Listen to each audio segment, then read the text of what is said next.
mag-subscribe ka na. Hello, hello, hello, hello, universe. Hello mga buweks! Magandang araw sa inyong lahat. Galaw-galaw para hindi mapaimbornal. Hello sa ating mga subscribers dyan. Ganon din sa ating mga new subscribers.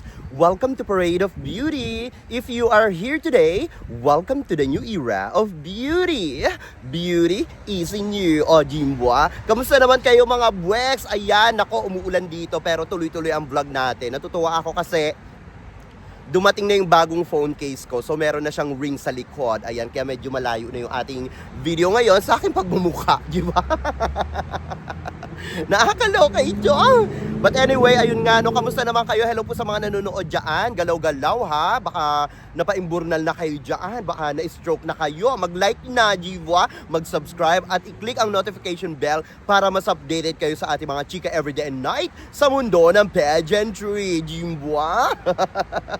Nakakaloka ito mga buweks, ang mga supit bahay natin. Ayan, mga Indo at saka mga chai-chai. Tinatawag na nga na beauty sellers ang ating mga beauty queens from Miss Universe at Miss Grand International. Ayan, si Victoria, si CJ Opiaza at saka si Rachel Gupta daw ay mga certified beauty sellers instead of beauty queens. Anong masasabi nyo dito? Nakakaloka kasi nga ito ayun nga no, nasa chai-chai nga itong si Victoria dahil yung sa sa event ng Pandora no, Pandora Thailand. Tapos ngayon sa TV station ni Hello the Universe. So nandun din siya, nagbebenta siya ng ng mga products ng Miss Universe no, yung mga water, ano ba 'yon? Mineral water ba 'yon? Miss Universe mineral water, yung bag, yung tote bag. Ayan, gusto ko yung tote bag. Maganda yung tote bag ng Miss Universe. Gusto ko yan, no? Hindi ko lang alam kung paano ako bibili niyan. Ano pa ba yung binebenta niya doon? Basta yung mga product ng ng Miss Universe ay yung binebenta niya doon, no? Pati yung yung ba yun, yung water bottle. Ayan, di ba? Ang charay, While naman itong sila sila CJ Opiaza, si CJ at saka yung si Rachel Gupta naman, nagbebenta naman sila ng di ba, nung mga products din ni Papa Nawat, no? Well, business 'yan, syempre, no? At pinatulan na nga rin yung yung silicone. Di ba?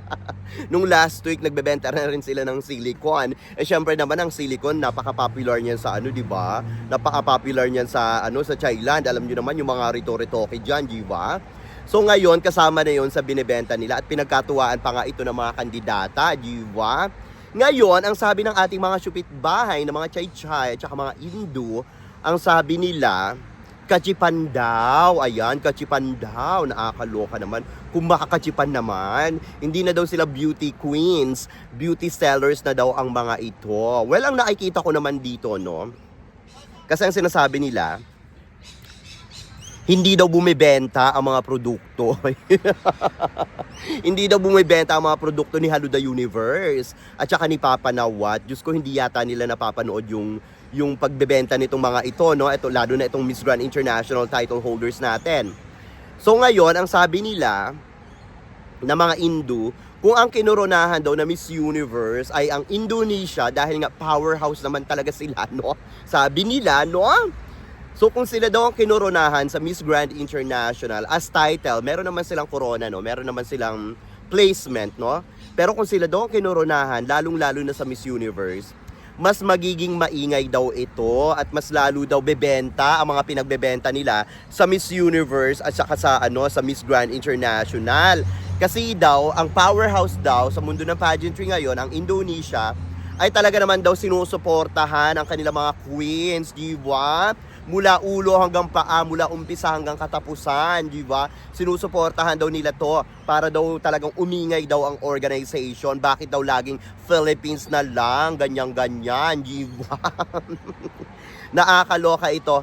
Ganun din ang sinasabi ng mga chai-chai. Ayan, kung ang Miss Universe daw nila ay si Opal Suchata, panigurado daw hindi na kailangan pang maghirap para mag-online selling ang kanilang Miss Universe title holder ni Hello the Universe na si Victoria. Ayan, kasi daw ura-urada sila daw mismo ang susugod sa JKN. Ayan sa JKN ano ba yon station para daw talagang dumugin at pakyawin ang kanilang mga produkto.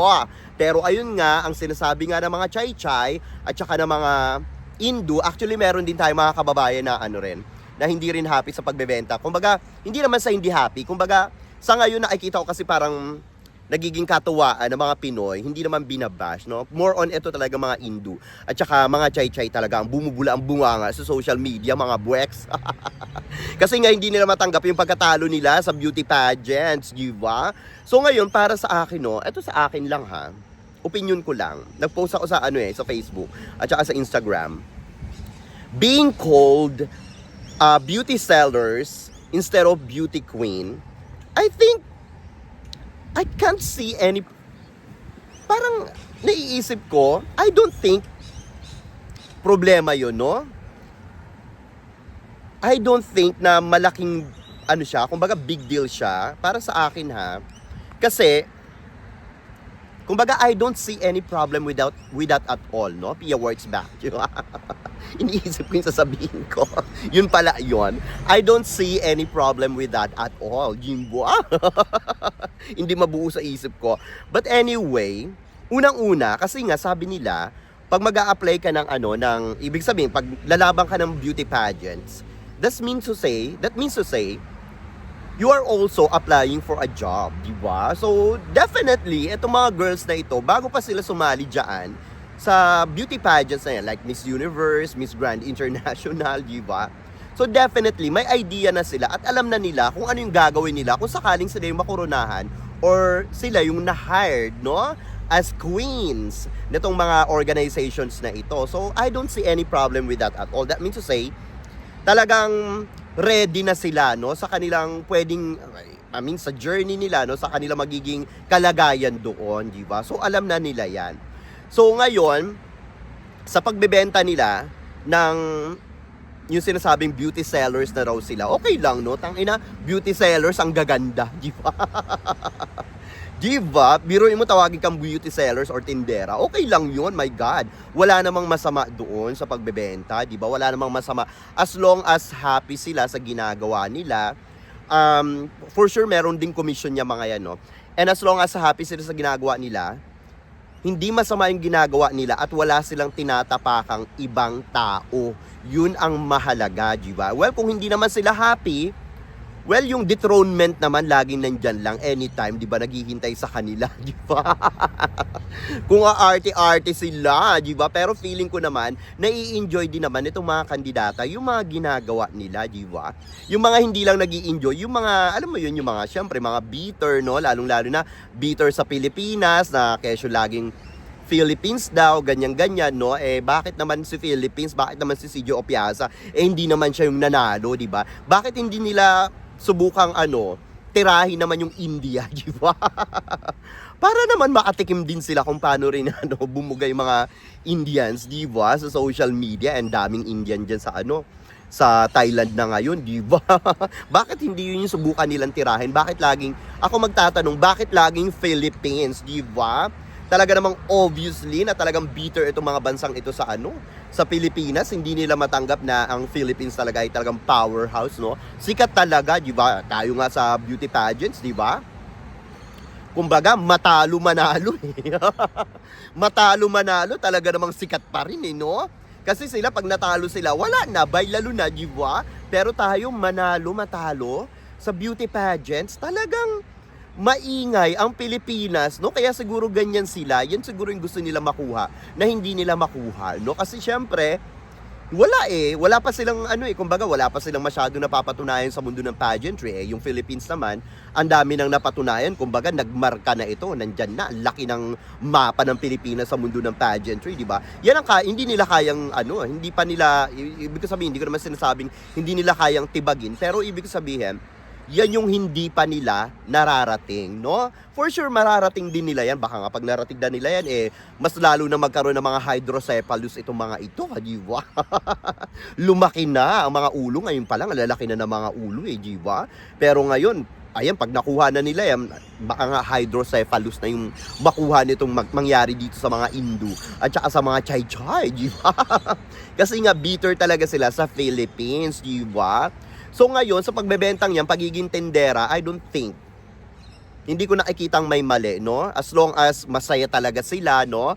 And for sure, natutuwa din naman sa kanila si Papa Nawat, di ba? At saka si Hello the Universe, no? Intindihin na lang natin, sa panahon ngayon, ang beauty pageant, hindi na siya yung hindi na siya yung pag nanalo ka, puro ka na lang travel, puro ka na lang ganun. Of course, meron yung mga travel, di ba? Pupunta pa nga si Victoria, no? Ng Miss Universe 2024 sa Philippines.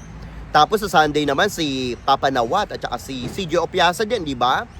So for sure, itong mga ito, natutuwa din naman sa kanila, di ba? Natutuwa din sa mga efforts ng candidates. Kumbaga napapatunayan din ng organization, no, kahit papaano na hindi sila nagkamali sa kanilang mga kinoronahan, di ba? At saka balibalik na rin man natin ang mundo, sa panahon ngayon, ang beauty pageants, hindi na siya hindi na siya yung tulad ng sinasabi ko, travel na lang, puro pasarap na lang, kain lang ng ganito, punta lang sa ganito, or exposure lang ng ganyan, hindi na ngayon. Siyempre, business na ito, di ba? Hindi na mawawala yan, Diyos ko. Mula ng, kahit naman siguro noon pa, Trump era pa, or nung era pa, ayan, business na talaga yan, no? Ngayon lang talaga nakikita. At saka, siguro, si Papa Nawat, at saka si Hello the Universe, siguro talagang smart lang sila, no? Napaka-smart lang nila. Talagang, ginagamit nila yung utak nila para sa business, di ba? Nagkataon lang na mas maingay ngayon. Siyempre, may social media na. Dati naman, wala, di ba? For sure yan. Ganyan din yan dati, di ba? And fair enough naman sa kanila na, alam nyo yun, kaya nila binili, kaya nila in-establish yung organization like Papa Nawat for his business. Kaya naman binili ni Hello the Universe yung Miss Universe organization. Bukod sa gusto niya makuha yung corona, no? Siyempre, for business din, di ba? In fairness naman kay Hello the Universe, to be honest, no? Mukha namang mabait si Hello the Universe din. Minsan nga naaawa na lang ako sa kanya, eh. Sa totoo lang, no? Medyo naaawa ako sa kanya. Minsan, alam niyo, ginigisa ko rin siya dito. Kasi si Mother, mabait naman siya, pero may pagka-naughty din itong si Mother. Pero alam niyo, sa totoo lang, I like her. Gusto ko talaga siya. Gusto ko nga siyang mamit, eh. Kaya nga gusto ko rin maging mag-media sa sa Miss Universe. Ayan, feeling ko mabait naman talaga si Mother, no. Well, ginagawa lang nila yung nila, yung kumbaga yung nararapat, no, para sa business nila. At saka karapatan nila 'yan, 'di ba? Wala tayong control diyan kahit na sabihin natin magtatatalak tayo, i-bash natin yung organization. Walang magbabago, no? Business is business. Ganon, period, di ba? Kung ayaw ng mga kandidata, ayan, naghihintay ang dethronement anytime, di ba? At nandyan naman si Sergio Opiasa, di ba? Nandyan din naman si Philippines, si Chelsea Manalo, di ba? Miss Universe Asia. Baka nga pag yung Philippines pa talagang nakakuha ng Miss Universe title, pati yung Miss Grand International, talaga namang, ay nakwa, talagang ang daming dyan. Anong tawag dito? Magbubulto-bultong bibili dyan ng ano ba yung tawag doon? Mamamakyaw, no, ng kanilang mga paninda, di ba? Mapa-online or personal, di ba? Alam mo naman ang Philippines, di ba? Masyado ring supportive ang mga Pilipino, di ba? Basta sa ating mga kababayan, ating mga reyna, di ba? Ganon! Anyway, mga Brex, ano masasabi nyo dito sa mga chika natin ngayong araw na ito? Mag-ingay kayo sa ating comment section para makita ko rin ang inyong mga opinyon. Hanggang sa susunod natin mga chika-chikahan. Bye for now, mga Brex, and I love you all. Bye! See ya!